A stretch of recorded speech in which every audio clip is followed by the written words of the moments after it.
Thank you for joining us in our day diary. I am Dr. Raquel Leah. We really appreciate you tuning in. This is going to be a 30-day diary dive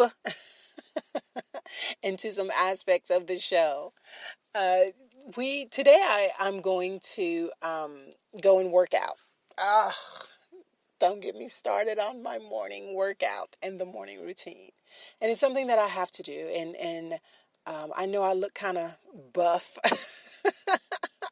The buffer that I look, the more stress I had to deal with. Yes, that is true. One of the ways that I deal with some things is just by going and releasing, having those de-stressed moments and saying, what do I want my day to be? How do I want to map it out? What am I going to let in? What am I not going to let in? And so one of the things I'm going to let in is there's going to be a concert this weekend, and I was asked to go to the concert. I'm going to go. I'm going to go have a good time. I'm not driving, so I have a glass of wine.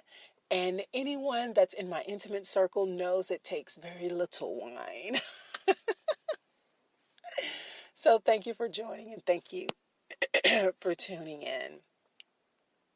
I was asked about my credentials in respect of, hey, exactly what is your doctorate in?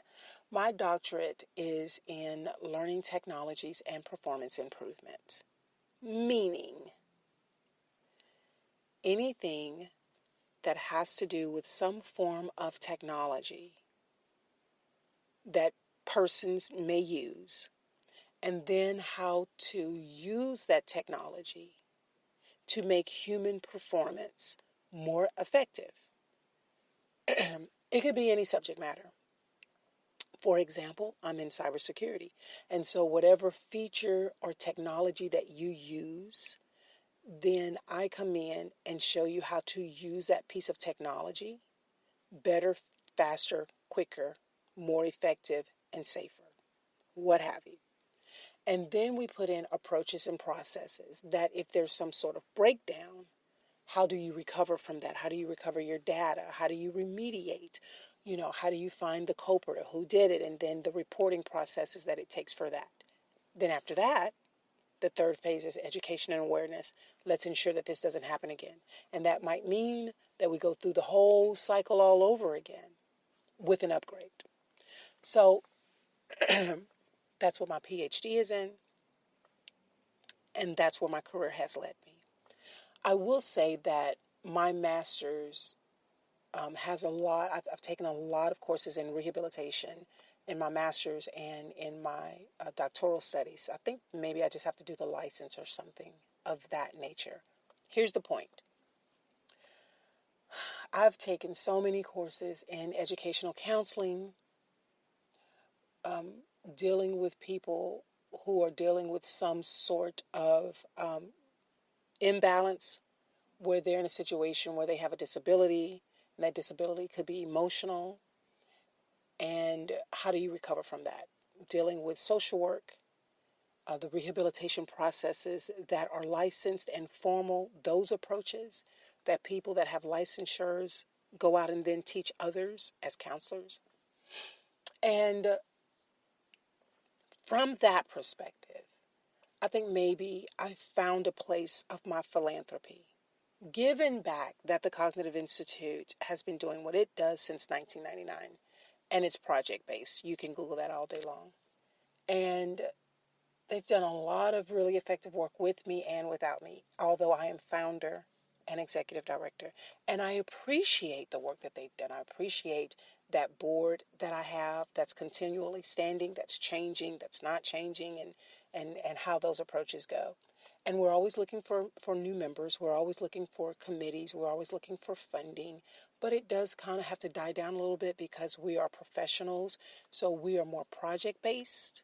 Project-based meaning whenever there are funds or whenever the committee meets or however people's careers slow down or speed up, and there's always a project that we're doing or strategically planning to put something together, whether you see that or not. And so that's a little bit more about me. And when the show starts, by the time the show starts, after this 30-day diary, we'll have a structured flow of how we'll place those things, and we'll have some webinars and seminars that we present from time to time once readers and engagers start to engage, let's just say. So,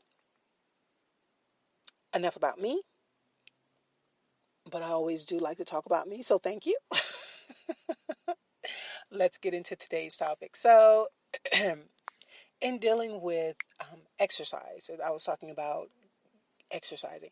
I've just found that I went to the doctor once, and the doctor told me that I had a zero point 0.8 level of testosterone higher than any scale of a woman. I hope that makes sense.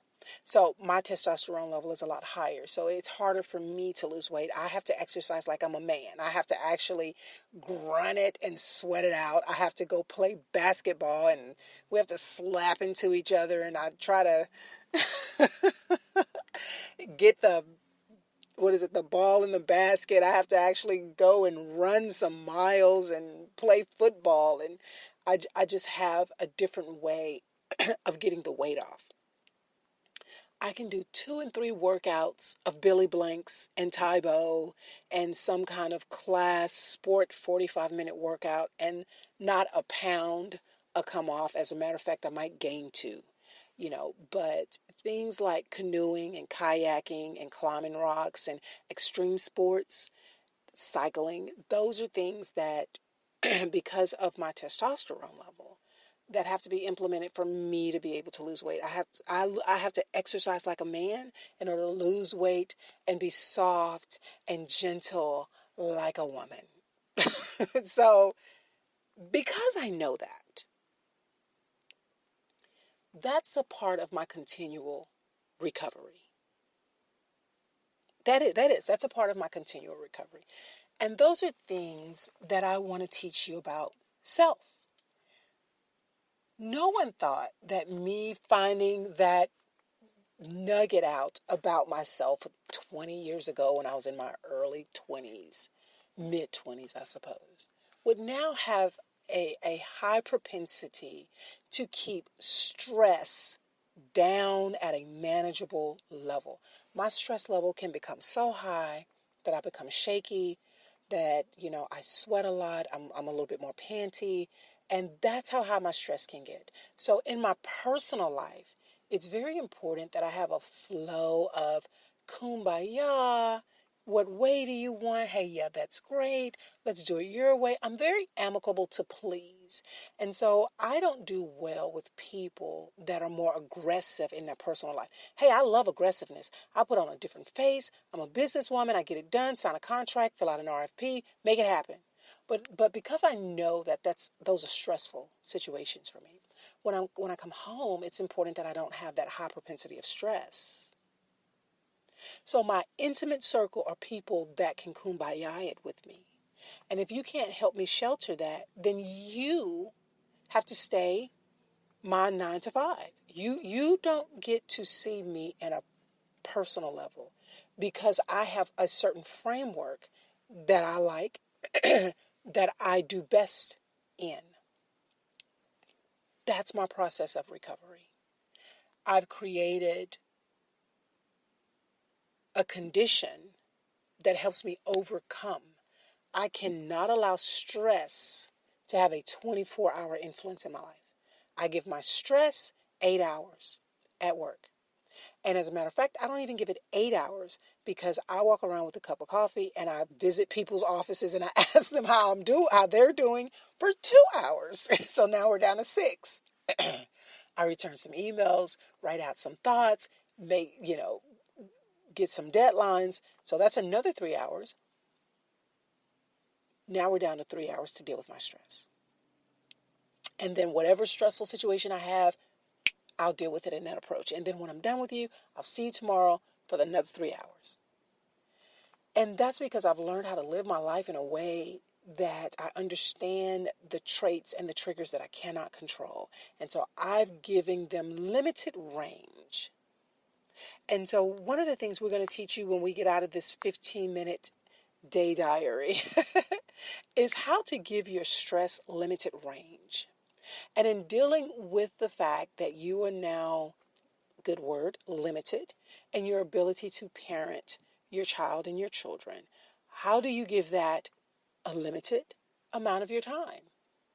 And when I say limited, you don't want it at the 3-hour level. You want it at an 8 or 7-minute level.